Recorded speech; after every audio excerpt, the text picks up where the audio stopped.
कभी सोचा है कि भारत का संविधान, जिसमें इतने सारे आर्टिकल्स हैं, उन्हें याद कैसे रखा जाए? खैर, आज हम कुछ ऐसे कमाल के विजुअल नोट्स देखने वाले हैं जो मजेदार ट्रिक्स और तस्वीरों का इस्तेमाल करके इस मुश्किल काम को आसान बना देते हैं। और यही तो सबसे बड़ा सवाल है, क्या वाकई इतने मुश्किल कानूनी भाषा वाले सब्जेक्ट को आसान और हमेशा के लिए यादगार बनाया जा सकता है? चलिए पता लगाते हैं। तो मिशन एकदम क्लियर है। हम इन अनोखी तरकीबों को परखेंगे और देखेंगे कि क्या ये वाकई संविधान को समझने का हमारा नजरिया बदल सकती हैं। चलिए शुरू करते हैं।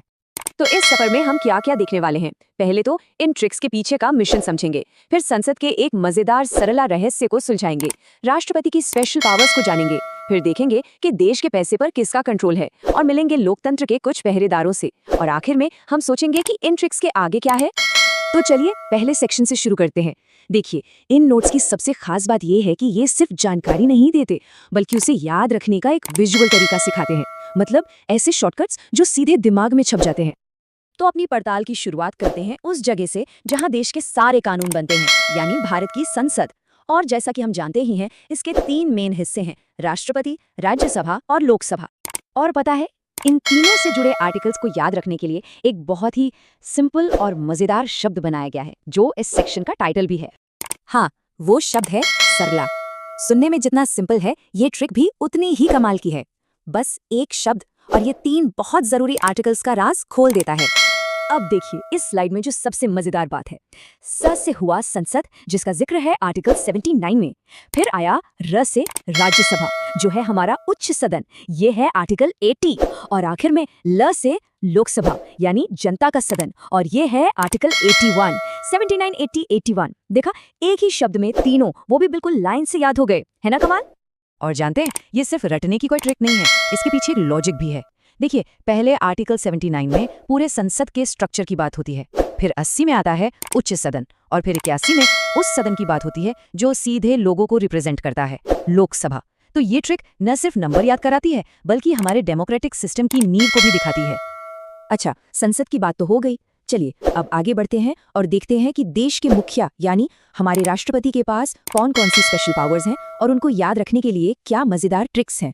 तो सबसे पहले आता है आर्टिकल 72, जो है राष्ट्रपति की क्षमादान की शक्ति। और इसकी ट्रिक, माफ करो भाई, सिंपल। ये वो पावर है जिससे राष्ट्रपति किसी भी दोषी की सजा को माफ कर सकते हैं, बदल सकते हैं या कम कर सकते हैं। ये हमारे जस्टिस सिस्टम में एक ह्यूमन टच जोड़ता है।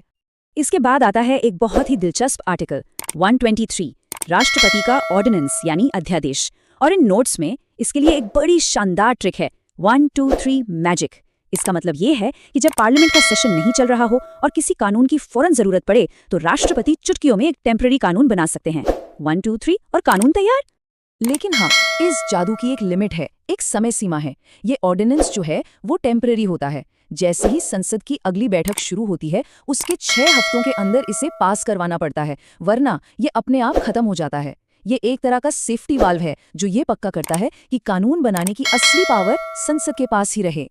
तो अब आते हैं संसद की सबसे बड़ी, सबसे ताकतवर शक्ति पर, यानी पैसे पर कंट्रोल। और यहां से तो ट्रिक्स की जैसे बौछार होने वाली है। तो इसकी शुरुआत होती है आर्टिकल 110 से, यानी धन विधेयक या मनी बिल। इसकी ट्रिक है नेट 10 हीरो। ये बिल्कुल साफ कर देता है कि जब बात पैसे की आती है तो असली हीरो लोकसभा ही है, वही है नंबर 1। और ये स्लाइड इस बात को बहुत अच्छे से दिखाती है। मनी बिल सिर्फ और सिर्फ लोकसभा में ही लाया जा सकता है। राज्यसभा इसमें कुछ नहीं कर सकती। वो इसे ज्यादा से ज्यादा 14 दिनों तक रोक सकती है या कुछ सुझाव दे सकती है, लेकिन उन सुझावों को मानना या न मानना ये पूरी तरह लोकसभा पर है।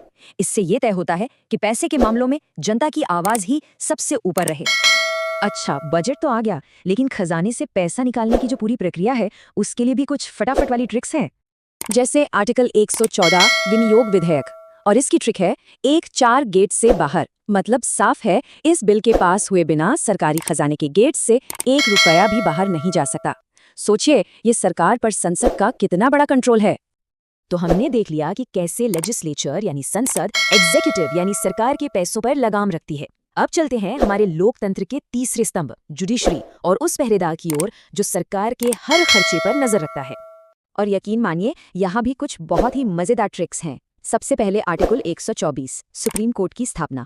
और ट्रिक 1 2 का 4, है ना बिल्कुल आसान, बोलने में भी अच्छा लगता है। बस इसी से सुप्रीम कोर्ट की नींव रखी जाती है। और अब आ रही है सबसे मजेदार, सबसे अनोखी ट्रिक। ये है आर्टिकल 143 के लिए। ये वो आर्टिकल है जिसमें राष्ट्रपति किसी भी कानूनी सवाल पर सुप्रीम कोर्ट से सलाह ले सकते हैं, और इसकी ट्रिक है आई लव यू। जी हाँ, कोड 143। ये तो शायद ही कोई कभी भूलेगा। ये संविधान की एडवाइजरी पावर्स से जुड़ा है। और आखिर में देखते हैं आर्टिकल 148 को, जो है CAG यानी नियंत्रक एवं महालेखा परीक्षक के बारे में। इसकी ट्रिक भी बड़ी मजेदार है।